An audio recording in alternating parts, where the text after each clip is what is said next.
Καλημέρα σας. Καλώς ήρθατε στον Αρμό. Με τον Μιχάλη Χαντά δεν γνωριζόμασταν. Τώρα όμως... Δυστυχώς τώρα πια γνωριζόμαστε. Λοιπόν... Όχι, εγώ θα πω κάτι άλλο. Επειδή λοιπόν εμείς δεν είμαστε των δημοσίων σχέσεων και είμαστε των σχέσεων, νομίζω ότι είναι χαρά μας που γνωριστήκαμε, γιατί είναι ένας άνθρωπος με τον οποίο μπορούμε να έχουμε σχέσεις. Να πιούμε για ένα κρασί, βέβαια. Δεν είναι μέσα αυτό. Εκτός λοιπόν από αυτό το γεγονός ότι δεν είμαστε των δημοσίων σχέσεων και είμαστε των σχέσεων, έχουμε και ένα άλλο χαρακτηριστικό, είμαστε των ανατροπών. Οπότε σήμερα η Ζήνα τους Κουτζελίνη, Γρηγόρης Ποταμιάνος και Κίμων Ριγόπουλος και ο Μιχάλης Χαντάς, αν θέλει να βοηθήσει, θα ανατρέψουμε για μια ακόμη φορά, παρουσιάζοντας το βιβλίο, θα ανατρέψουμε τον Καρτέσιο. Φαντάζομαι. Ξεκινάμε.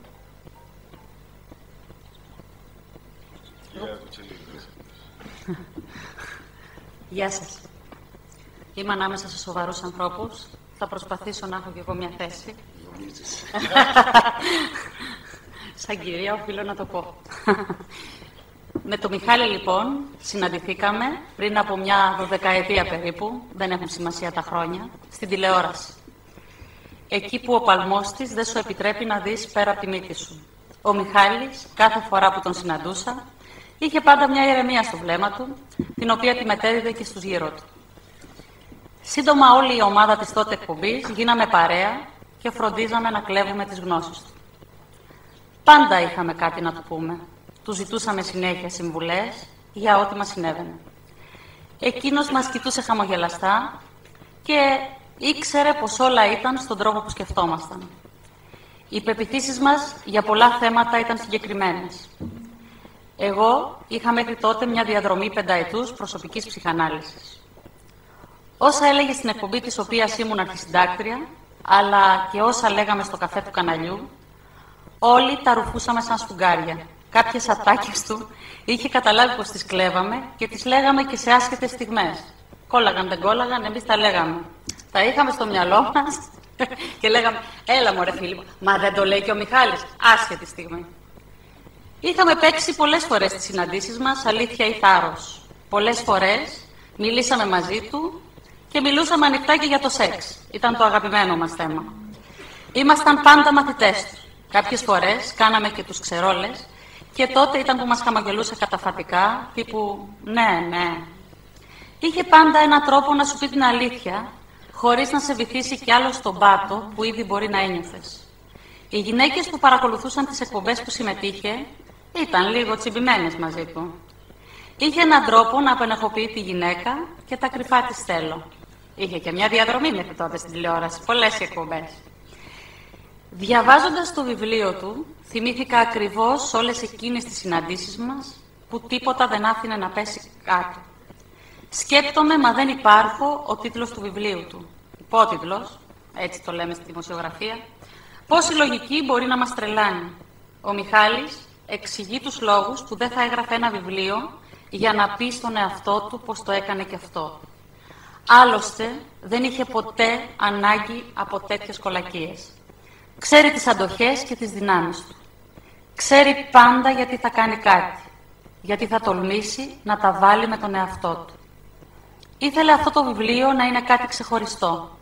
Να μπορεί να διαβαστεί από παρέες, να γίνει το παιχνίδι τους, αλλά γιατί όχι για κάποιους να λειτουργήσει σαν αρχή για το ταξίδι της αυτογνωσίας.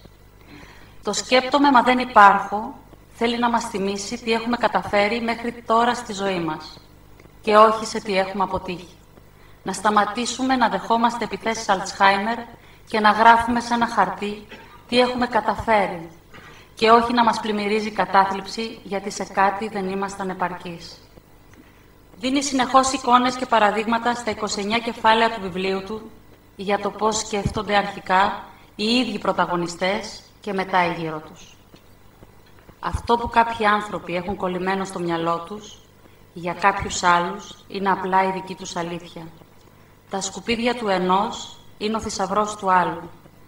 Δεν έχει καμιά σχέση το τι σκέφτονται γύρω σου για σένα, που νομίζεις πως πάνω σου έχεις όλα τα κακά του κόσμου. Αυτά είναι στο δικό σου μυαλό. Ο Μιχάλης προσπαθεί να μας δείξει το δρόμο για να μην μας τρελάνει η δική μας λογική, που πίσω της κρύβει πολλά. Η αλήθεια είναι πως διαβάζοντάς το, υπήρχαν στιγμές που το διασκέδασα πολύ. Γέλασα γιατί πάρα πολλές φορές, πριν το δικό μου δεκαετές ταξίδι ψυχανάλυσης, σκεφτόμουν συνεχώς έτσι. Δικές μου γνώμες τις έβαζα στο στόμα άλλων και τις οικειοποιούσα. Γινόμουν ένα με τις πεποιθήσεις μου. Ο Μιχάλης γράφει χαρακτηριστικά. Λογικοί άνθρωποι χρησιμοποιούν τη λογική τους για να φτάσουν σε παράλογα συμπεράσματα. Η δομή του βιβλίου του είναι τέτοια που δεν σου αφήνει τα περιθώρια να βαρεθείς.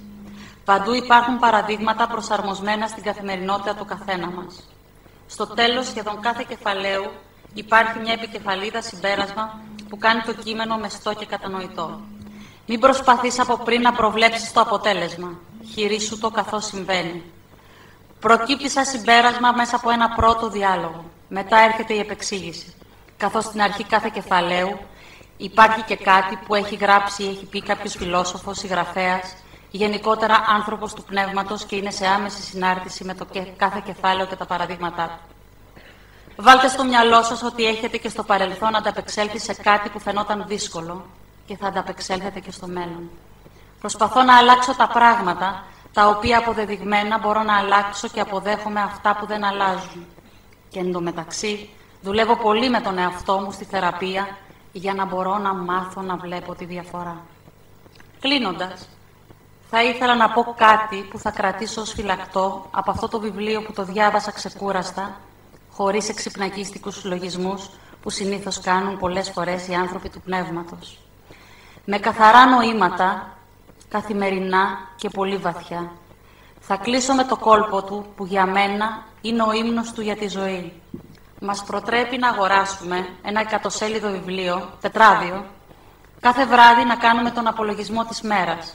Πώς πήγε, χαρήκαμε τη ζωή ή την χαραμίσαμε μέσα σε ανησυχία, θυμό, φόβο.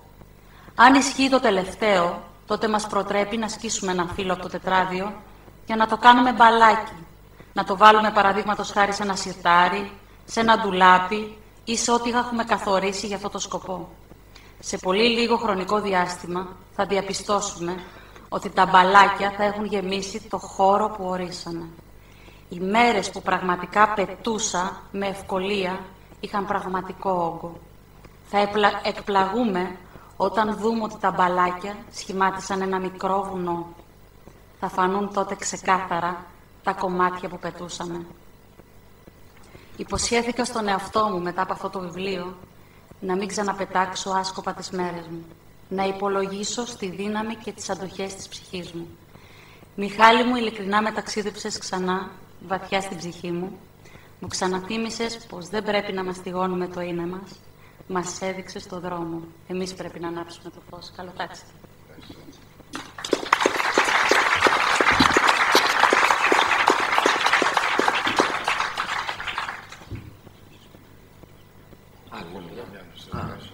Πολύ ωραία. Ακούγομαι, δεν μάθαμε. Πάτησα το ποσοστό κουμπί. Το πάτησα, ναι. Πάρα πολύ ωραία. Λοιπόν, χάρηκα που σας γνώρισα. Πάω να φύγω, δεν έχει αφήσει γυναίκα για γυναίκα. Από ό,τι ακούω προηγουμένως, έτσι. Εσείς φταίτε που δεν αγαπήσατε την τηλεόραση. Ναι, κυρία μου, ναι, δεν μπορούσα. Δεν έχω φωτογένεια. Καλημέρα σας. Είμαι ο Γρηγόρης Ποταμιάνος. Είμαι καθηγητής στο Πάντιο Πανεπιστήμιο, στο Τμήμα Ψυχολογίας. Με τον Μιχάλη γνωριστήκαμε πριν από αρκετά χρόνια. Και θα σας πω πόσο, γιατί είναι μεγάλος άνθρωπος τώρα και δεν θέλω για την ηλικία του. Γνωριστήκαμε στο Κέντρο Ψυχικής Υγιεινής. Μόλις είχες έρθει από την Αμερική και μετά από κάποιους μήνες εγώ επέστρεψα από το Λονδίνο και από εκεί ξεκινήσαμε μια γνωριμία και μια φιλία εν τέλει. Ένα από τα πράγματα που λυπάμαι για τον Μιχάλη είναι ότι ποτέ δεν έγινε πανεπιστημιακός δάσκαλος. Πραγματικά λυπάμαι, γιατί έχει και το κέφι έχει και όλο εκείνο το στυλ, πολύ καλύτερο από το δικό μου βέβαια, που πρέπει να έχει ένας πανεπιστημιακός δάσκαλος. Όταν το 1987 κάναμε το πρώτο τμήμα ψυχολογίας στο Πανεπιστήμιο της Κρήτης, ανεξάρτητο το τμήμα, γιατί μέχρι τότε την ψυχολογία την δίδασκαν στη φιλοσοφική, παιδαγωγικά κτλ. Δεν είχαμε βιβλία. Δεν είχαμε βιβλία. Θυμάμαι ότι πήγα να δω τότε τον Κοσμήτωρα. Είμαστε 4 άνθρωποι για να ξεκινήσουμε ένα ολόκληρο πρόγραμμα. Και πήγα να του πω, καλός ψυχαναγκαστικός, εγώ είχα κάνει τη λίστα μου, πήγα να του πω τι θα διδάξουμε περίπου. Με κοιτάει και μου λέει, Χριστιανέ, μου κάνω τι θέλεις. Άσε με, γιατί έχω δουλειά τώρα. Δεν είχαμε λοιπόν βιβλία. Κάτσαμε και γράψαμε, πολλοί από εμάς μεταφράσαμε ορισμένα βιβλία για να έχουν τα παιδιά σε πρώτη φάση κάτι να βλέπουν να κάνουν, και μετά γράψαμε τα δικά μας βιβλία.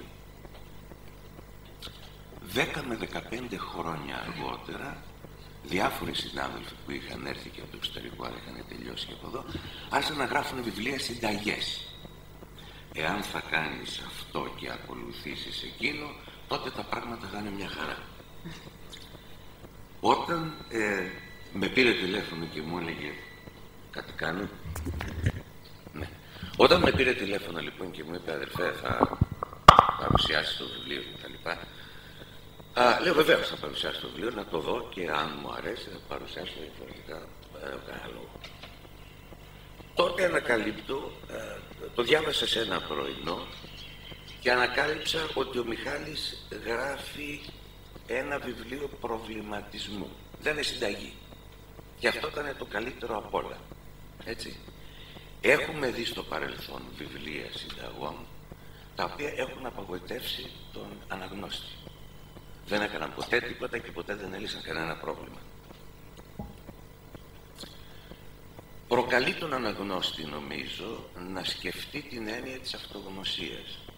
Άλλη μεγάλη λέξη που πέντα, τι σημαίνει αυτογνωσία, πώς φτάνω εκεί, και αν η αυτογνωσία είναι κάτι που μαθαίνω τώρα, θα μου μείνει, θα πάω λίγο παραπάνω ή θα σταματήσω εκεί. Γράφει 29 κεφάλαια, τα οποία είναι μικρές μετάραξε με αυτό το Βασίλη και τη Μαρία, δηλαδή. Ας έγραψες για τον Μίτσο και την Πόπη. Κάτι άλλο, Βασίλης και Μαρία μου. Έχουμε ένα επίπεδο. Γράφει λοιπόν μια ωραία στιχομυθία και μετά σε παραπέμπει σε έναν προβληματισμό. Και αυτό έχει ένα ενδιαφέρον να το δει κανείς. Είναι ένα βιβλίο που νομίζω ότι μπορεί, όταν κανείς το διαβάσει και δεν έχει σχέση με την ψυχολογία ή δεν έχει ζητήσει ποτέ βοήθεια, μπορεί να τον οδηγήσει σε κάποια στιγμή να αναζητήσει βοήθεια. Και η βοήθεια δεν είναι πάντοτε, και θα το πω και σε λίγο, η έννοια της ψυχιατρικής ασθένειας. Είναι το ότι κάτι με προβληματίζει, κάπου είμαι, ρε παιδί μου, να πάω να ρωτήσω και κάπου. Εγώ είμαι ο μόνος που έχω την ερμηνεία αυτού του πράγματος. Αποστιγματίζει με αυτή τη λογική την έννοια του πάω να δω έναν ψυχολόγο. Γιατί μέχρι και πριν από μερικά χρόνια, Μιχάλη, οι άνθρωποι δεν ήταν εύκολοι. Δεν το θεωρούσαν μια εύκολη διαδικασία. Πάω να δω έναν ψυχολόγο γιατί έχω κάτι της που θέλω κάτι να συζητήσω. Αυτό το βιβλίο λοιπόν το κάνει αυτό, αποστιγματίζει αυτή την ιστορία. Και βοηθά κάποιον να δει, να μια πραγματικότητα, να μια καθημερινότητα. Μπας και εγώ. Κανείς ταυτίζεται με πολλές από τις καταστάσεις.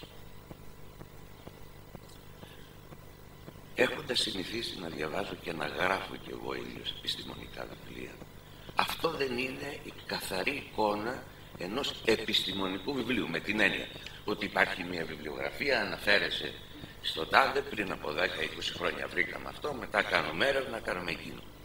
Όμως, υπάρχει ένα όμως, τεράστιο όμως, ότι υπάρχουν αόρατες επιστημονικές αναφορές που διατρέχουν τα κείμενα.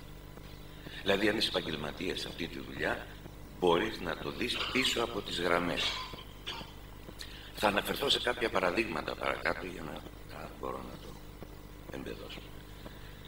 Επίσης αναδεικνύει το καυτό ζήτημα της ερμηνείας, που συχνά φαίνεται ως λογική. Δηλαδή δεν κάνουμε τίποτα άλλο καθημερινά, ερμηνεύουμε έναν κόσμο.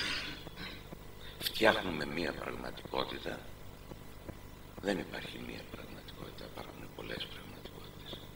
Αυτό που λέμε έλα στα καλά σου ρε παιδί μου, Αυτό μπορεί να συμφωνήσουμε ότι αυτό είναι ένα ποτήρι κρασί. Το αν είναι μισοάδιο ή μισογεμάτο είναι μια πολύ διαφορετική ιστορία. Εκεί ερμηνεύουμε. Και αυτό που θέλει να δείξει ο Μιχάλης μέσα από τα κείμενα είναι ότι σε καθημερινή βάση ερμηνεύουμε τον κόσμο. Και η ερμηνεία δική σου μπορεί να μην συμπίπτει με τη δική μου την ερμηνεία. Παρά τα αυτά είναι δική σου. Κράτησε τη να κάνεις ό,τι θέλεις.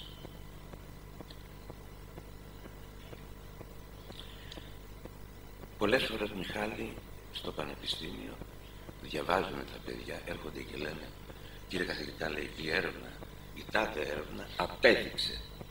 Και προσπαθώ να τους πω ότι όποιος ξαναχρησιμοποιήσει τη λέξη αποδεικνύου δεν θα περάσει το μάθημα. Οι έρευνες δείχνουν σχέσεις μεταξύ πραγμάτων. Άρα λοιπόν η ερμηνεία είναι και το πιο σημαντικό πράγμα.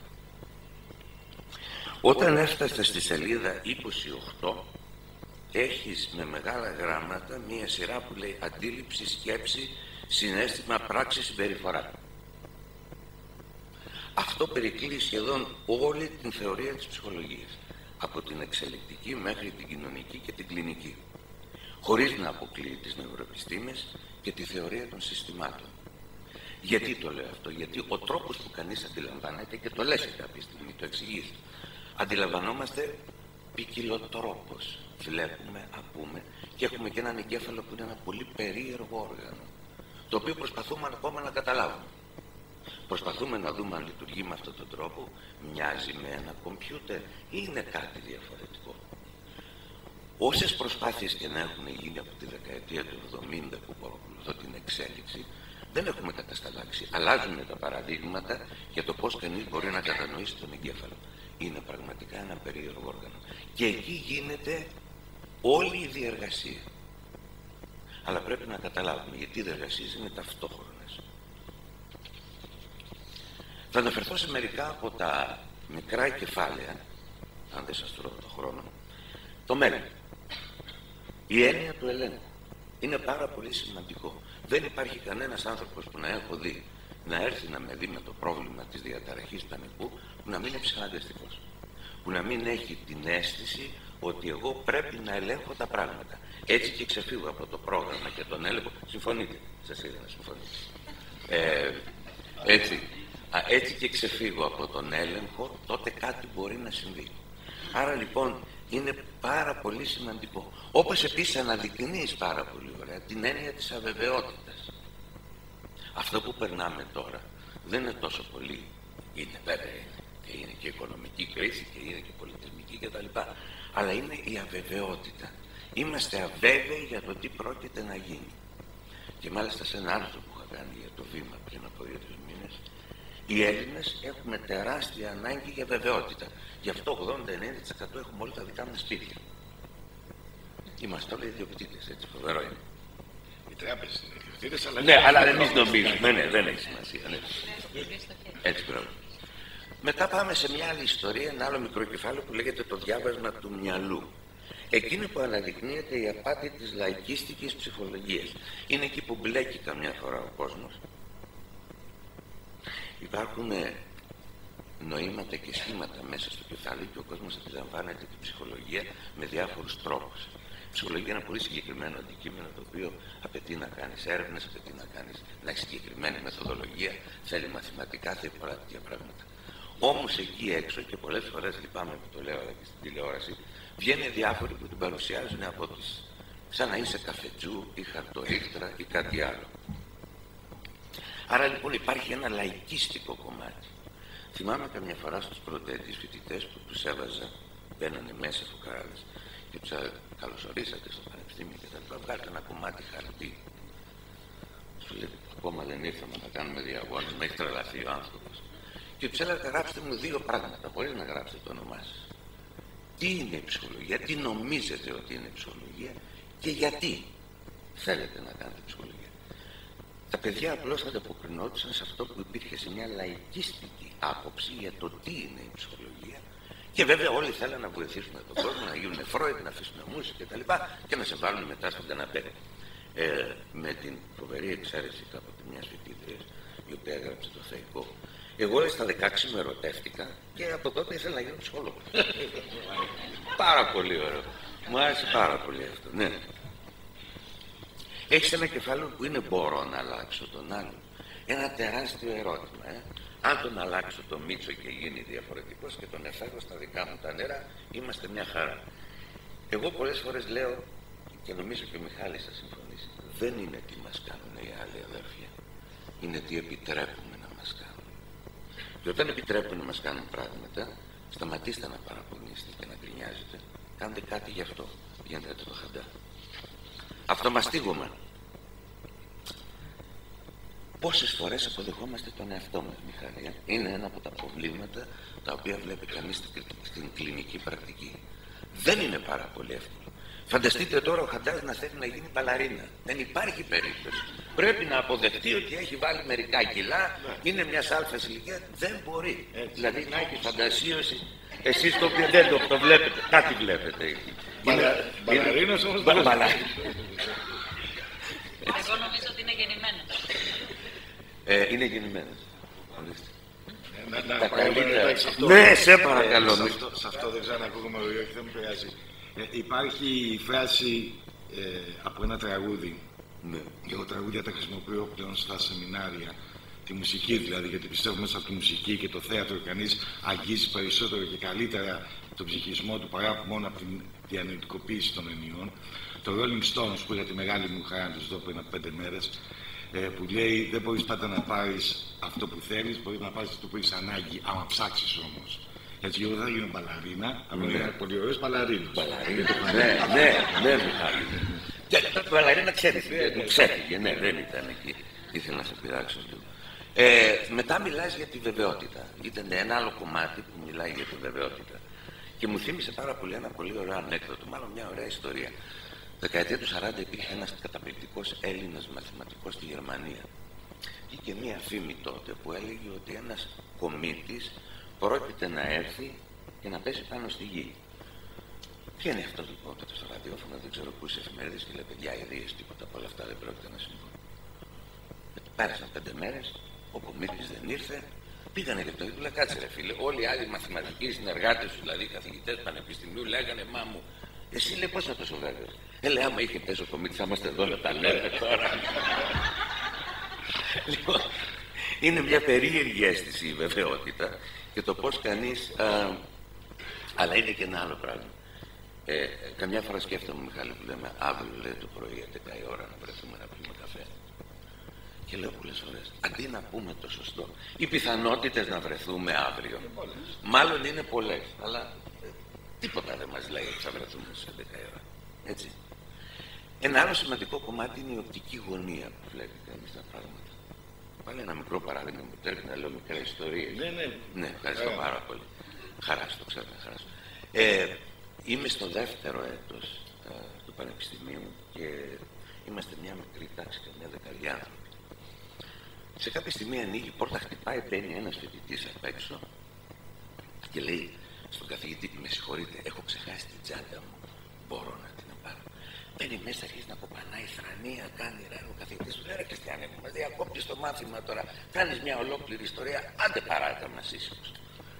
Βγαίνοντας η παπαγή του λέει: έλα μωρέ, δεν κάναμε έτσι, του δίνει και μια και σηκώνεται και φεύγει.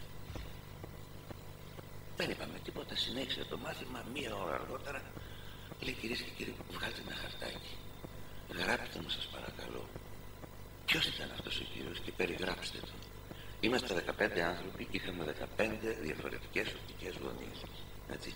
Αυτή ήταν. Και ήταν βέβαια δεν φτιαχτό, ήταν πείραμα η όλη ιστορία για να μας δείξει ακριβώς ότι ο καθένας έχει μια δική του οπτική γωνία. Και θα μείνω στο τελευταίο κομμάτι που μου άρεσε, ήταν η απόρριψη. Ο φόβος της απόρριψης είναι πάρα πολύ σημαντικός. Είναι αυτό που οδηγεί πολλές φορές τους ανθρώπους να λένε ναι σε όλα. Λέω ναι γιατί δεν μπορώ να συγκρουστώ. Τι θέλει να πει τώρα ο συγγραφέας με τον Βασίλη και τη Μαρία? Υπάρχει περίπτωση να αρχίζω να βλέπω τον κόσμο από άλλες οπτικές γωνίες? Πάρα πολύ σημαντικό. Δες το αλλιώς, λένε οι νέοι. Πάρα πολύ σημαντικό. Μπορώ να αποδεσμευτώ από την πεπατημένη, αυτό που υπάρχει μία και μοναδική ουσία, την κοινωνικά αποδεκτή σκέψη και τη συμπεριφορά? Μπορώ να κάνω υπερβάση στην καθημερινή σκέψη και στη δράση μου Αυτά είναι τα ερωτήματα που θέτει και εν μέρει θέλει να μας κεντρήσει αυτό το βιβλίο. Μπορώ να απολαύσω το εδώ και τώρα, εκείνο το ρημάδι, το ταξίδι στην Ιθάκη, όλοι ψάχνουν να βρούμε την Ιθάκη. Μπορώ να αποδεχτώ την διαφορετικότητα. Υπάρχει πραγματικά ψυχιατρική διάγνωση, υπάρχει ασθένεια ψυχιατρική. Παίζεται η όλη ιδέα. Αν κανείς κάνει κριτική ψυχολογία και διαβάσει λίγο την κριτική ψυχολογία. Και τελικά είναι και εκείνο το περίεργο το νόημα της ζωής, Μιχάλη, που σε βάζει να σκεφτείς. Μπορώ να πω το ανέκδοτο? Οπωσδήποτε. Ναι. Υπάρχει ένα πολύ ωραίο ανέκδοτο. Ο Μίτσος θέλει να βρει το νόημα της ζωής και πάει στον Μιχάλη. Και του λέει, ρε Μιχάλη μου, το νόημα της ζωής, του λέει, ψάχνω τόσα χρόνια, του λέει, μην ανησυχείς.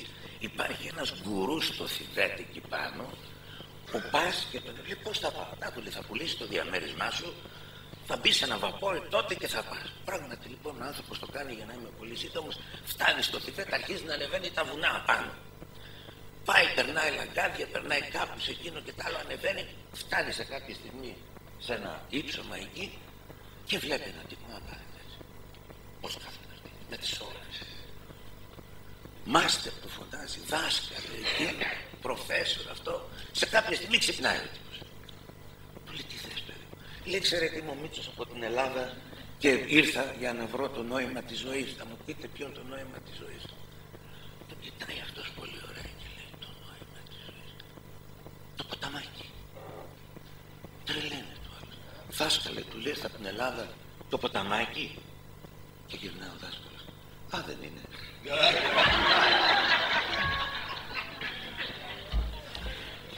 Πάρα πολλά θα μπορούσε κανείς να πει για αυτό το βιβλίο και πολύ περισσότερα για το Μιχάλη. Εγώ θα κλείσω λέγοντας ευχαριστώ πολύ για την τιμή που μου κάνεις, αδερφέ. Ευχαριστώ πάρα πολύ τον εκδότη σου, τον οποίο τον εγνώρισα και είναι εξαιρετικά φιλικός. Καλό τάξιδο, να είσαι καλά. Ευχαριστώ.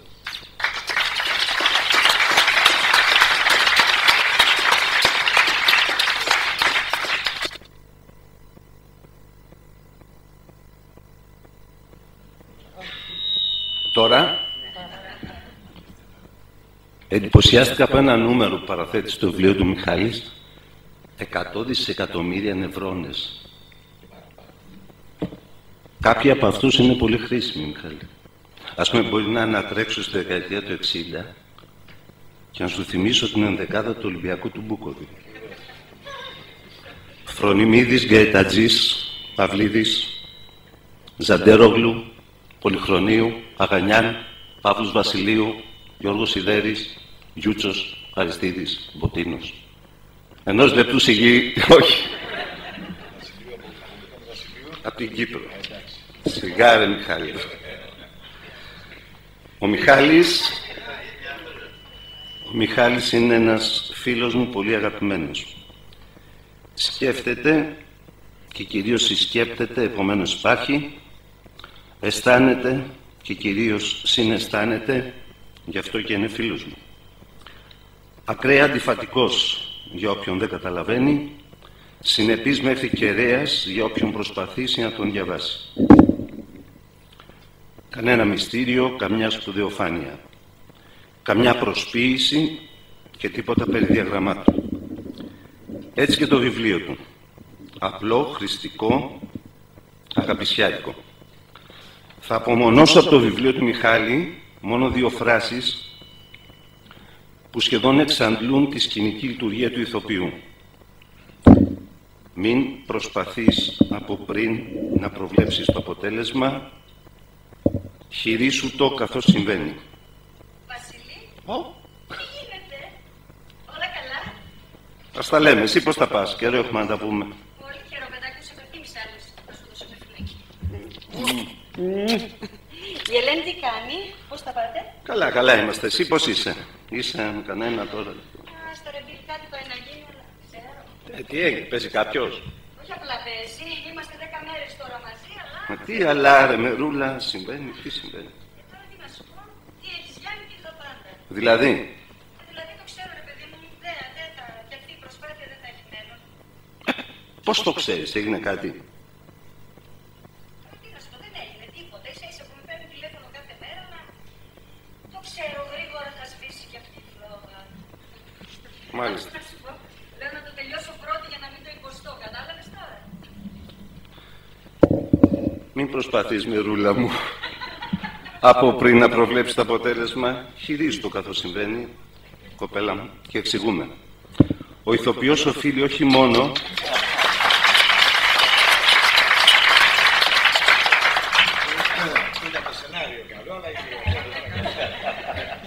όχι μόνο να είναι ασκημένος, αλλά και να μοιράζει σωστά το παιχνίδι και στους συμπαίκτες του. Στη διάρκεια των δοκιμών για την παράσταση, προετοιμάζεται ώστε να είναι έτοιμος για μια βατή παράσταση. Για μια παράσταση δηλαδή που όλα λειτουργούν ρολόι ή, εν πάση περιπτώσει, για μια παράσταση που η επίπονη προεργασία της εγγυάται ένα στάνταρ απόδοσης. Και αν αυτό ανατραπεί, αν σε ατακάρουν αλλού για αλλού, αν η εγγυημένη σχέση παραβιαστεί, αν εσύ ο ίδιος είσαι αλλού για αλλού, εδώ σε θέλω και εδώ με θέλω κάβουρα. Το έχω βιώσει. Δεν πρόκειται για ένα θεωρητικό ενδεχόμενο που φιλοξενείται στο Γκίνες. Μιλάω για στιγμές που μπορούν να καταρακώσουν κυριολεκτικά έναν ηθοποιό, να τον ακυρώσουν, να συντρίψουν διαπαντός και να κάψουν τη φιλοδοξία του και τον ζωτικό και χρηστικό στο επάγγελμά του λελογισμένο ναρκισσισμό.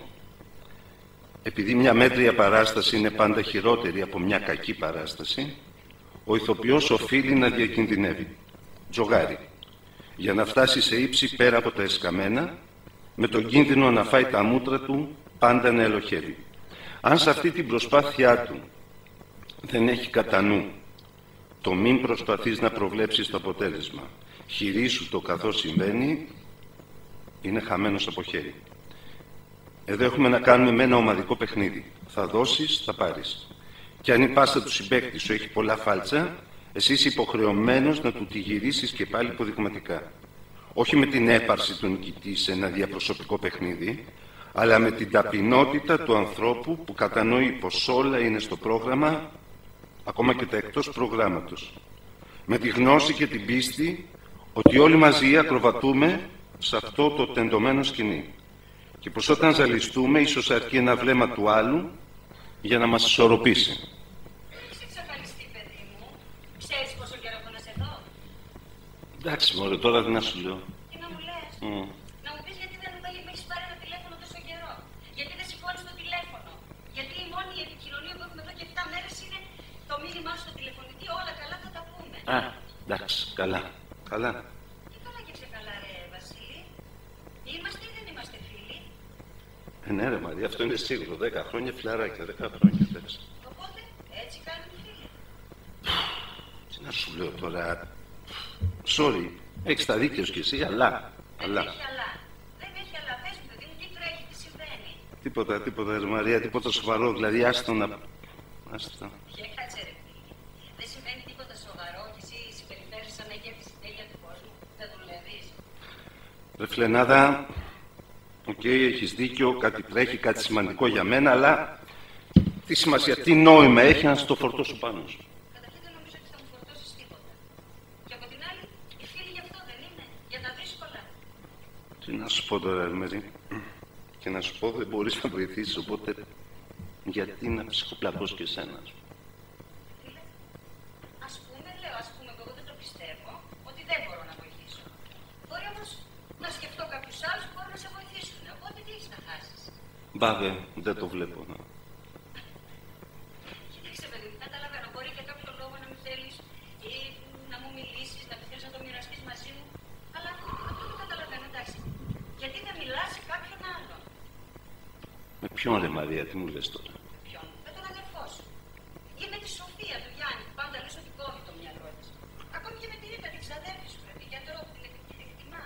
Δεν νομίζω ότι μπορεί κανείς να βοηθήσει, ρε Μαρία. Άστο. Είναι μερικά πράγματα που δεν λύνονται. Δεν νομίζω ότι μπορεί κανείς να βοηθήσει.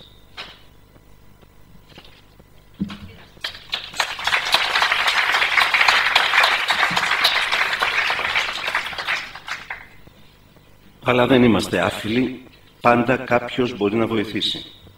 Με τη σκέψη ότι σήμερα εσύ ή αύριο μπορεί να συμβεί και σε μένα, λοιπόν, σε έναν αλτρουισμό που καταργεί τη βαρβαρότητα και επιβεβαιώνει στην πράξη ότι ο ηθοποιός ποιεί ήθος και η ετυμολογία της λέξης τον δεσμεύει λυτρωτικά. Χειρίσου το καθώς συμβαίνει, λοιπόν. Και αν δεν αξιωθούμε το χειροκρότημα απόψε, δεν χάσαμε και το πρωτάθλημα. Θα το αξιωθούμε αύριο. Και αν έχουμε κουρδίσει καλά την ψυχούλα μας, αλλά η σάρκα δεν ακολουθεί, ή το αντίστροφο δεν είναι και προς θάνατο. Το ίδιο δεν συμβαίνει άλλωστε και στη ζωή. Χαλάκι μας.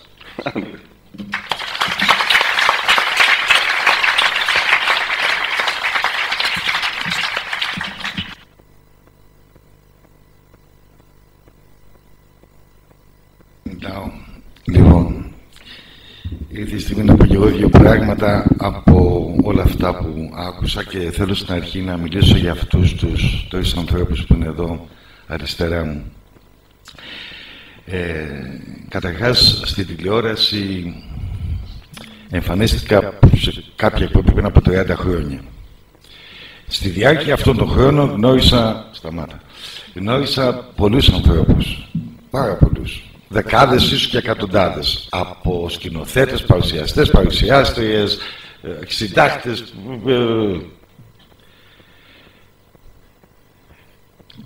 Με 5 ανθρώπους κρατάω επαφή από αυτούς. Και όταν λέω επαφή, εννοώ ουσιαστική επαφή.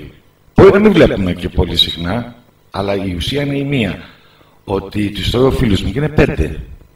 Δεν είναι ούτε 15, ούτε 25, ούτε 45. Είναι μόνο 5. Γιατί αυτοί αξίζουν μόνο και μία από αυτές τις 5 είναι η Ζήνα μου.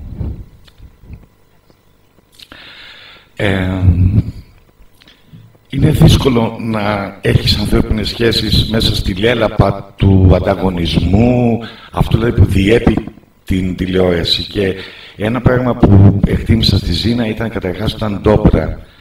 Ποτέ δεν κλώτσισε την ευκαιρία να πει αυτό που ένιωθε σε οποιονδήποτε ήτανε. Και αυτό την έκανε πολύ αγαπητή και πολύ εύκολη για μένα να τη θεωρώ φίλη μου. Χωρίς να βλεπόμαστε πάρα πολύ συχνά, με πολλούς δεν βλέπουμε πολύ συχνά, γιατί η ζωή τα έχει κάνει καμιά φορά έτσι και εμείς συμβάλλουμε σε αυτό φυσικά. Θυμάμαι κάπου που ήμουν στην Αμερική έναν αγαπημένο φίλο. Είχα να τον δω και να του μιλήσω πολλά χρόνια. Επαβόμως να είναι ο αγαπημένος μου φίλος. Δεν τελειώνει έτσι η σχέση. Η σχέση τελειώνει στο μυαλό σου. Τελειώνει στην ψυχή σου. Δεν τελειώνει μόνο όταν δεν βλέπεις κάποιον. Γιατί πολλοί λόγοι μπορεί να σε κάνουν να μην διαλέγεις στην ουσία να πάρεις τον χρόνο να δεις τον άλλον. Γιατί βάζεις άλλες προτεραιότητες. Η σχέση όμως τελειώνει μέσα σου. Και είναι σχέσεις που δεν τελειώνουν ακόμα και αν δεν βλέπεις κάποιον τόσο συχνά. Δεν θέλω να πω λοιπόν περισσότερα για τη Ζήνα πέραν από αυτό. Γιατί ήταν ένας άνθρωπος ο οποίος και είναι, που εξυπηρετεί την δικιά της την αλήθεια. Ξέρω ότι από τους λίγους ανθρώπους που έκαναν μια πολύ μεγάλη αλλαγή στο να πούνε εγώ θα κάνω αυτό που θέλω και όχι... Ξέρετε, ο Μικ Τέιλορ το έκανε, ένας κιθαρίστας που έφυγε από τους Rolling Stones το 1972 και άφησε τα πλούτη και τη δόξα για να πάει να παίξει blues. Κάτι έκανε και η Ζήνα τέτοια, άφησε όλο αυτό το πράγμα για να πάει να δώσει στον εαυτό την ευκαιρία να ηρεμήσει και να κάνει την ευσταθία της, το καμάρι της, το διαμάτι της. Και αυτό είναι μια απόφαση που λίγοι άνθρωποι παίρνουν, γιατί είναι μια δύσκολη απόφαση. Και αυτό λέω και στο βιβλίο εν μέρει, ότι τα καλά έρχονται μέσα από τις δύσκολες αποφάσεις στο να παίρνεις εσύ την ευθύνη της ζωής σου και να πληρώσεις το τίμημα των επιλογών σου. Τότε θα είσαι ψυχικά υγιής και θα πετάς, ό,τι και να είσαι. Είτε έχεις λεφτά, είτε οτιδήποτε άλλο. Η Ζήνα λοιπόν το έκανε αυτό, γι' αυτό και είναι από τους άνθρωπους που εκτιμώ και αγαπάω πολύ. Και σε ευχαριστώ πολύ που ήσουν σήμερα εδώ και για αυτά που είπες. Θα πάω στον Γρηγόρη, ο οποίος... να φύγεις, γιατί... μου πήρε λίγο τις αντάκες, γιατί ήθελα να πω πότε γνωριστήκαμε και πώς γνωριστήκαμε, αλλά δεν πειράζει.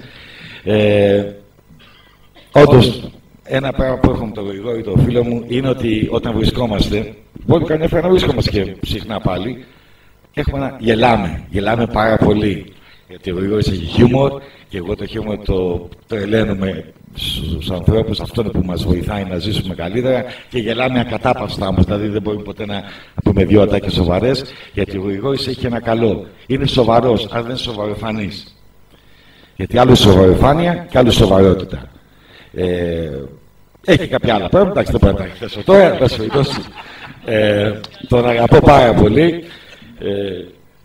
Και μας λείπει φυσικά και ο τρίτος σωματοφύλακας όταν όντως γνωριστήκαμε τότε το 1986-1987 στο Κέντρο Ψυχικής Υγιεινής έκανα τότε εγώ την πρώτη γραμμή ΣΟΣ και ο κύριος ήταν διευθυντής των διευθυντών και του άρεσε τον διευθυντή λέει πάρα πολύ και δεν το λέει, ας πούμε. Δεν είναι στους εργάτες που είμαστε εμείς. Ήταν και ένας τρίτος μαζί μας, η φωνή της συνείδησή μας, ο άιμνηστος φίλος μας, ο Μιχάλης Οφακίνος και συνάδελφός μας που πέθανε. Ο Μιχάλης Οφακίνος πέθανε. Ο Μιχάλης πέθανε πέρσι, για να αποδείξει και κάτι άλλο που προσπαθώ να πω μέσα από το βιβλίο, ότι ξέρεις κάτι, η ζωή βραχής αιώνη που Ευρυπίδης, η ζωή είναι σύντομη. Και ο Μιχάλης που ήταν ένας άνθρωπος ο οποίος ζούσε πάρα πολύ σωστά τη ζωή του, τρώγοντας σωστά, γυμναζόμενος κλπ. Έφυγε από την καρδιά του. Θα να πω λοιπόν ότι ζήσετε καλύτερα τη ζωή σας, γιατί κάθε μέρα μετράει. Αυτό λέει και το βιβλίο. Η ζωή δεν ξέρει ποτέ πώς θα εξελιχθεί, αν θα ζεις 100 χρόνια, θα ζεις 5 χρόνια. Είναι το θέμα πώς τη ζεις και αν τη ζεις. Το να περιφέρεις, ας πούμε, το σαρκίον σου στον δρόμο, να χαιρετάς τους ανθρώπους και να φωνάζεις για την ομάδα σου, δεν κατάγει ζω. Ζω σημαίνει αισθάνομαι. Ζω σημαίνει μοιράζομαι και ζω σημαίνει ότι έχω μια ευαισθησία απέναντι σε όλο αυτό που γίνεται, στο ταξίδι που κάνω. Γιατί είναι ένα ταξίδι, δεν είναι τίποτα άλλο. Είναι ένα ταξίδι. Όποιος το καταλάβει γρηγορότερα θα το ευχαριστεί καλύτερα.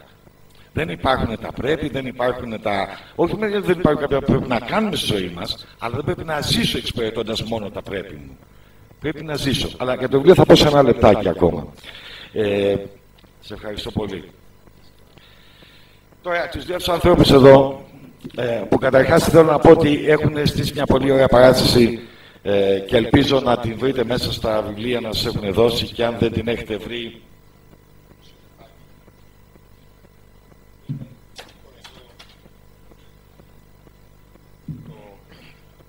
Πλάτες μέσα στα σκουπίδια, που είναι ένα θεατρικό έργο που γράψει και ο Κίμωνας και το σκηνοθετήσει και παίζει και η Τζέννη μεταξύ άλλων ηθοποιών, σε ένα πολύ ωραίο χώρο στην Πλατεία Αμερικής, σε ένα νεοκλασικό κτίριο που το έχουν διαμορφώσει με αυτόν τον τρόπο, και θα ήταν ωραίο κάποια στιγμή. Και αυτούς τους ανθρώπους λοιπόν τους γνωρίζω πάρα πολλά χρόνια. Χρόνια από τον Μπούκοβι. Θέλω να πω και κάτι άλλο. Είναι και αυτοί οι άνθρωποι που είναι ατόφικοι σε αυτό που πιστεύουν και γι' αυτό τους αγαπάω. Δεν κυνήγησαν ποτέ την εμπορική επιτυχία και τους δόθηκε ευκαιρία. Δεν κυνήγησαν ποτέ το εύκολο, το επιφανειακό και το επιδερμικό. Μείναν υπηρέτες αυτού που εκείνοι πιστεύουν, και είναι αυτό που νομίζω μπορεί να κουβαλήσουν στην πλάτη τους όσο καιρό και να ζουν. Και είναι αυτό που έχω εκτιμήσει, όχι μόνο από τις καθημερινές σχεδόν κουβέντες, κάποτε βρισκόμασταν πιο συχνά, αλλά περισσότερο γιατί είναι άνθρωποι με την έννοια του ανθρώπου, με την έννοια του πιστεύω αυτό που νιώθω και όχι της τυπικούρας που πολλές φορές εκφράζεται μέσα στην καθημερινότητα των πολλών από εμάς δυστυχώς. Σας ευχαριστώ και τους δύο και σας αγαπάω πολύ όλους σας. Δεν θέλω να σας κουράσω, γιατί ξέρω ότι είναι Σάββατο, δεν κατά ψώνια σας, ξέρω τι. Να κάνετε πολλά ψώνια παρεπτόντως. Όσα χρήματα σας περισσεύουν, πρέπει να παίξετε στην οικονομία, γιατί μόνο έτσι θα βγούμε από αυτό. Μην τα φυλάτε στο σεντούκι. Να τα βγάλετε στην οικονομία. Πάρετε ένα πουκαμισάκι, να πάρετε οτιδήποτε. Γιατί έτσι θα έχετε και εσείς δουλειά αύριο. Και το εννοώ αυτό. Μην σας κοροϊδεύουν την αβεβαιότητα. Και εμείς σαν τη βεβαιότητα, λέγεται το βιβλίο. Δεν υπάρχει πράγμα. Η βεβαιότητα δεν υπάρχει ποτέ. Είναι αζητούμενο, αλλά δεν υπάρχει. Οπότε πηγαίνετε να ψωνίσετε, ιδιαίτερα τώρα. Δώστε χαρά και στους άλλους. Έτσι. Ό,τι έχετε, μια δραχμή. Όχι έξω από 1 ευρώ. Γι' αυτό λέω, εντάξει, δεν θέλω να πω σε αυτά, αλλά βγάλτε τα στην αγορά. Βγάλτε στην αγορά, να κελυθεί το χρήμα. Κάποια στιγμή να πάει ένας στον άλλο, να δουλέψουν όλοι για να μπορέσουμε να βγούμε από αυτό. Έτσι, δώσε και το. Μπράβο και καλή ιδέα να δώσει και το βιβλίο. Έτσι. Χαίρομαι, να το κάνετε, να το κάνετε. Για τη δόξα πάω, ξέρετε, δεν είναι τίποτα. Λοιπόν, θα σας πω δύο πραγματάκια. Καταρχάς, το έχω κάνει πολλές φορές σε μεγάλα σεμινάρια με πολλούς ανθρώπους, θα το ξανακάνω μια φορά. Τι είναι αυτό? Τι πρέπει να πείτε, τι είναι αυτό? Ένα αεροπλάνο. Είναι ένα ποτήρι με νερό. Αυτό απαντάνε εδώ και 10 χρόνια, από 15 που το κάνω αυτό το πράγμα. όλοι οι άνθρωποι, ανεξαρτήτως αν είναι φυσικοί, μαθηματικοί, σερβιτόροι, ταξιτζίδες, ηθοποιοί, δεν ξέρω τι, γιατί είναι πάρα πολύ απλό. Έτσι τους έδειχνα, τώρα πια δεν πίνω καφέ, δεν σου πίνω τώρα καταχρηστικά, πολύ εύκολα τι σημαίνει ερμηνεία. Δηλαδή, εσείς όλοι, τη στιγμή που το είπατε, είπατε ότι ήσασταν βέβαιοι απόλυτα ότι αυτό είναι αποτέλει με νερό. Δηλαδή, ζούσατε την έννοια ότι μα το έχω δοκιμάσει. Είναι όμως έτσι? Δεν είναι έτσι. Αυτό μπορούσε να είναι ένα ποτήρι με βότκα, με ούζο, με σαμπούκα, με τζιν, γιατί εγώ είμαι γνωστός μεθύστακας και επειδή θέλω να παίρνω τα χρήματά σας, αλλά δεν μπορεί να είμαι και σοφός και μεθύστακας, κάνω το εξής. Ξέρω πως δουλεύει ο εγκέφαλός σας. Βάζω λοιπόν ένα καφέ, δίπλα βάζω ένα ποτήρι με νερό για σας, δηλαδή ένα μεγάλο ποτήρι του νερού, και ο εγκέφαλός σας λέει το εξής. Τι είναι αυτό? Ένα ποτήρι του νερού. Τι περιέχει μέσα? Ένα υγρό άχρωμο, δηλαδή το χρώμα του νερού. Που είναι αυτό το ποτήρι δίπλα από ένα καφέ. Ήθη στο καφέ θα πηγαίνει με νερό. Άρα, το άρα να προσέξετε. Το άρα δηλαδή σημαίνει μία ερμηνεία. Είναι νερό. Και εγώ που είμαι έξυπνος βάζω μέσα το τζιν και τη βότκα μου και ευχαριστιέμαι. Και το πίνω και σιγά σιγά, βλέπετε έτσι. Δεν το λέω αυτό. Είναι ότι είναι μέσα σας. Αλλά ξέρετε κάτι, να δείτε πώς γίνεται. Αν αυτό το λέτε νερό και πιστεύετε ότι το έχετε πιει και πιάσουν φωτιά τα μπατζάκια σας, θα πάρει το νερό να το σβήσετε. Και αν τυχόν είναι βότκα, θα γίνει το όλο παρανόημα του πυρός. Έτσι ακριβώς είναι και η ζωή σας. Το να μην ξεχωρίσετε την ερμηνεία. Χαίρομαι, ευχαριστώ. Και αυτή είναι η αλήθεια. Το να μάθουμε να ξεχωρίζουμε την ερμηνεία από την πραγματικότητα, γιατί δίνουμε μόνο συνεχείς ερμηνείες. Και όταν το καταλάβουμε αυτό, θα αρχίσουμε να έχουμε και άλλες εναλλακτικές των ερμηνεών και να είμαστε τόσο απόλυτοι για το τι είναι ή εμείς ή οι άλλοι. Αν αυτό το βιβλίο καταφέρει, έστω και σε ένα μικρό βαθμό, μπορεί να γυρνάω δεξιά, γιατί μεγάλη ηλικία και έχω τη μέση μου, αλλά όλους σας, να σας βάλει να σκεφτείτε λίγο. Όχι να αποφασίσετε κάτι, απλώς να σκεφτείτε πού και πού. Ότι, βρε παιδί μου, αυτό που εγώ πιστεύω ότι είναι η αλήθεια μου, είναι όλη η αλήθεια? Μήπως υπάρχει μια εναλλακτική άλλη διεργασία που να καταλάβω για μένα, για τον σύντροφό μου, για τον φίλο μου, για τη δουλειά μου ολόκληρη, για τη ζωή μου? Τότε εγώ θα είμαι πολύ χαρούμενος. Και το εννοώ αυτό. Ξέρετε, η καλύτερη μου στιγμή δεν είναι ούτε όταν γίνεται κάτι σπουδαίο, κάτι άλλο. Είναι όταν βλέπω έναν άνθρωπο μέσα από τη δική του προσπάθεια και την δική μου υποβοήθεια να αλλάζει τη ζωή του. Αυτό είναι το κέρδος μου και ελπίζω μέσα από αυτό αυτό που να σας βοηθήσει όσους και όσες θελήσετε να βοηθήσετε με αυτό σας λίγο να αλλάξει τη ζωή σας. Θέλω να σας πω τελειώντας αυτό για τον τίτλο. Πριν από 40 περίπου χρόνια, λέμε τα ηλικία μας, καλά, εσείς πιο μεγάλος, το ξέρουμε, δεν πειράζει. Φαίνεται κιόλας, έτσι, δεν είναι διαφορά. Έτσι, ακριβώς. Νεόκοπος τότε φοιτητής, πώς το λένε, μεταπτυχιακός.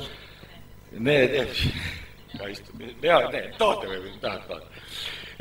Ήμουνα σε ένα ψυχιατρικό νοσοκομείο, προσπαθώντας και να πάρω την εμπειρία και να βγάλουμε κάποια χρήματα και όλα αυτά. Εν πάση περιπτώσει, τότε με την τρέλα και την αυτή που συμβαίνει η ημιμάθεια, έβλεπα τις πολύ βαριές περιπτώσεις και προσπαθούσα και εγώ μέσα στην τρέλα μου ότι θα τους κάνω καλά όλο τον κόσμο. Έτσι δεν υπήρχε περίπτωση να πέρασαν τα πάνω τους εδώ και αν μην γίνει καλά, δεν γίνεται. Μου πήρε μερικά χρόνια να καταλάβω ότι κανένα δεν μπορεί να κάνει καλά, άμα θέλει να γίνει καλά ο ίδιος και να το προσπαθήσει. Αλλά είπαμε, ήταν τα πρώτα χρόνια στη διαδρομή αυτή που τράβηξα και εγώ. Στο ψυχικό χάσα 4 χρόνια, ναι. Και 2 στα απομόνωση. Για τη βάραγα. Λοιπόν, ήταν μια κυρία, ήταν στην Αμερική αυτή η υπόθεση. Θέλω να σας δώσω κάτι να καταλάβετε. Το Σύνταγμα των Ηνωμένων Πολιτειών λέει το εξής, μεταξύ άλλων, ότι δεν μπορείς να γίνεις πρόεδρος των Ηνωμένων Πολιτειών εάν δεν έχεις γεννηθεί στο χώμα της Αμερικής, δηλαδή μέσα στην Αμερική. Λέει το εξής, ότι μπορεί οι γονείς σου να είναι παράνομοι μετανάστες, αλλά αν έχεις γεννηθεί στην Αμερική μπορεί να γίνεις πρόεδρος. Ή δεν μπορεί να γίνεις και ούτε αντιπρόεδρος, ούτε αρχηγός της Γερουσίας. Διότι όλοι αυτοί, άμα πεθάνει ο πρόεδρος, μπορεί να γίνουν πρόεδροι. Λέει όμως το άλλο, ότι αν για παράδειγμα οι γονείς σου είναι Αμερικάνοι, Βέροι, και υπηρετούν εδώ στην πρεσβεία και γεννηθείς εδώ, πάλι δεν μπορείς να γίνεις πρόεδρος. Πρέπει να είσαι γεννημένος δηλαδή στο χώμα της Αμερικής. Για πολλούς λόγους. Σε όλα αυτά για να καταλάβετε την ιστορία. Ήταν λοιπόν μια κυρία εκεί η οποία είχε ψύχωση, αυτό που λέμε σχιζοφρένεια, έτσι πιο απλά, είχε ένα αυτό του μεγαλείου, η οποία είχε ζήσει, μεταξύ μας τώρα είμαστε, ξέρετε, το μεγαλείο, αλλά πες είσαστε απ' έξω. Το μεγαλείο είναι μια μεγάλη υπόθεση. Άμα το διαβάσετε το βιβλίο θα δείτε ότι όλοι το έχουμε και το θέμα είναι να κατέβουμε από κάτω και να πάμε στη γη. Είναι άλλο πράγμα που ελπίζω να το πετύχετε. Διαβάζεις λίγο το βιβλίο και να βοηθήσει αυτό. Πάση περιπτώσει, αυτή η κυρία λοιπόν ήταν Μεξικάνα, είχε στο Μεξικό και ήταν Μεξικάνα, η οποία όμως είχε κολλήσει στο αυτό θα γίνει πρόεδρος των ΗΠΑ. Ναι. Είπα λοιπόν και εγώ μέσα στην αυτή μου ότι αυτή την κάνω καλά σε 2 λεπτά. Μια από τις μέρες που κουβεντιάζαμε λοιπόν, της λέω, ξέρεις κάτι, λέω το Σύνταγμα λέει ότι δεν μπορείς να γίνεις πρόεδρος των ΗΠΑ γιατί γεννηθείς ή Μεξικό. Και καθόμαστε, σε έχω βγάλει απ' έξω, σε έχω σώσει, έχεις τελειώσει, ας το πούμε. Και γυρνάει και μου λέει, σκεπτόμενη, ξέρεις κάτι, εγώ θα αλλάξω το Σύνταγμα. Αυτή η γυναίκα σκεπτόταν εκείνη τη στιγμή αδιαφυσβήτητα, είχε μια λογική. Υπήρχε όμως, αν με το υπήρχε σημαίνει να έχω επαφή με το τι μου γίνεται, δεν υπήρχε. Εκείνη την ημέρα λοιπόν είπα ότι το πρώτο μου βιβλίο, ο τίτλος του άμα ποτέ βγάλω θα είναι «Σκέπτομαι μα δεν υπάρχω». Και το εννοώ αυτό. Το επόμενο είναι κάτι άλλο που περασούλως θα βγει, αλλά μην αυτός γιατί το οποίο φαίνεται. Θέλω να πω ένα τελευταίο πράγμα για αυτό το βιβλίο. Δεν ξεκίνησα να το κάνω βιβλίο. Έχω υλικό για πολλά βιβλία και άμα το διαβάσετε στον πρόεδρο, το διαβάσετε όλο, έτσι, γιατί είναι πολύ ωραίο. Όλο, ακριβώς όλο, έτσι. Την πρώτη σελίδα, το κάθε πράγμα, όχι από το εξώφυλλο είναι, το κάθε, μια σοφία περπατάει μόνη της. Λοιπόν, έχω υλικό για πολλά βιβλία, δεν ήθελα ποτέ να τα βγάλω για λόγους που διαβάσετε. Αυτό στο βιβλίο δεν βγήκε σαν βιβλίο. Εδώ και 10-15 χρόνια κάνω σεμινάρια. Ξέρετε, είναι πεπερασμένα τα πράγματα που να πεις σε σεμινάρια και προσπαθώ να βρω συνήθως καινούργιους τρόπους ώστε αυτό να το κάνω πιο ευχάριστο στους ανθρώπους που το ακούν. Εδώ και 5 χρόνια κάνω σεμινάρια μέσα από τη μουσική επίσης, το οποίο είναι το μεγάλο μου παιδί και όσοι το έχουν πάρει το έχουν αγαπήσει πολύ, μέσα από τη μουσική, μέσα από το κινηματογράφο, μέσα από τα παραμύθια, που μιλάμε για όλη την γάμα της ψυχολογίας, αλλά ιδιαίτερα μέσα από το στίχο της μουσικής και την ίδια τη μουσική. Εν πάση περιπτώσει, άρχισα να κάνω αυτό εδώ και λέω πώς να το κάνω τώρα αυτό, και άρχισα να γράφω αυτούς τους διαλόγους. Χωρίς να σκεφτώ να γράψω κανένα βιβλίο, για το σεμινάριο ήθελα να τους βοηθήσω να κάνω κάτι διαφορετικό. Και ξέρετε, ήταν ένα εύκολο πράγμα, γιατί πήγαινα, ξέρω εγώ, στο Θησίο, έπαιρνα καφέ το πρωί της Κυριακής, έβλεπα την Ακρόπολη και έγραφα διαλόγους. Όσοι φυλακίες έκαναν αυτές, πάντως που βγαίνανε. Ήταν εύκολο. Δεν σκέφτηκα να το κάνω βιβλίο, γιατί το σεμινάριο. Και μου λέει τότε η Λίλα γυναίκα μου λέει: ξέρεις, αυτό γίνει ένα πολύ ωραίο βιβλίο. Άντε, λέω. Οπότε το μισό το χρωστάω στη Λίλα, γιατί εκείνη μου έδωσε την ιδέα. Μετά τα περισσότερα από αυτά ήταν εύκολα πια να γίνουν, τα κεφαλαιάκια ήταν πιο εύκολα. Αν το έγραφα τώρα, ακόμα θα το έκανα λιγάκι πιο κουραστικό, γιατί είναι 10 πράγματα που ακόμα θα μπορούσα να πω στο κάθε κεφάλαιο. Δεν πειράζει, κανείς δεν είναι τέλειος, έτσι λέει μέσα στο βιβλίο, ούτε εγώ και το έχω δεχτεί. Ναι, ακριβώς, άχρηστος, αυτό. Την αφαίρεση στους γονείς μου, ο καθένας την δική του αφαίρεση πρέπει να τη διαβάσει. Εγώ θεωρώ ότι ο καθένας... θα σου πω κάτι για τις αφαιρέσεις τώρα, σας παρακαλώ πάρα πολύ να το πάρετε πολύ σοβαρά υπόψη σας. Έχω ένα θέμα, το μυαλό μου, αν και είναι, ξέρετε, φανταστικό, το καταλαβαίνετε όλοι, έχει ένα μικρό πρόβλημα, καμιά φορά κολλάει. Οπότε θα δείτε ακόμα και ανθρώπους που αγαπώ και τους γνωρίζω πολλούς, να έρχεται να σας το γράψω, δεν θα θυμάμαι το όνομά σας. Οπότε θα έξω, λέτε, Γιάννης, έτσι. Όλοι Γιάννης, η μισή και ο Βασίλης και Μαρία, έτσι μέχρι εκεί. Έτσι ακριβώς, έτσι. Το έχω, δυστυχώς θα έχει κολλήσει εκεί το... Όχι τώρα πάντα. Ήτανε κάποτε από παλιά, είναι flashback αυτό που κάναμε κάποια πράγματα που δεν είναι αυτό. Τώρα λέγεται flashback, όπως λέγεται, κάπως έτσι. Πάντως έχει κολλήσει άλλη μια φορά. Γι' αυτό μην το πάρετε προσωπικά, μην προσωποποιείτε το κεφάλαιο 1. Άμα το διαβάσετε, λέει προσωποποίηση, μην το πάρετε προσωπικά. Τι άλλο να σας πω, ευχαριστώ πάρα πολύ που ήρθατε. Ευχαριστώ εσάς τους 3 και τους 4. Ήταν μεγάλη μου χαρά και ευτυχία που βάλατε αυτό το κομμάτι και το χρόνο σας και τα καλά σας λόγια και είπανε πολλά ψέματα, αλλά δεν πειράζει. Και ευχαριστώ και εσάς που ήρθατε. Ελπίζω να ευχαριστείτε το ταξίδι του βιβλίου και το ταξίδι της ζωής σας. Να έχετε καλό Σαββατοκύριακο. Και τα ψέματα να ξεχάσετε, γιατί η οικονομία μας πρέπει να πάει την πάνω βόλτα, να ξαναβρεθούν και δουλειές, να ξαναβρούμε το χαμόγελό μας. Ναι, μέχρι τις 6 ώρα κλείνουν. Έχετε δουλειά να πάτε να χαλάσετε, σας παρακαλώ πάρα πολύ.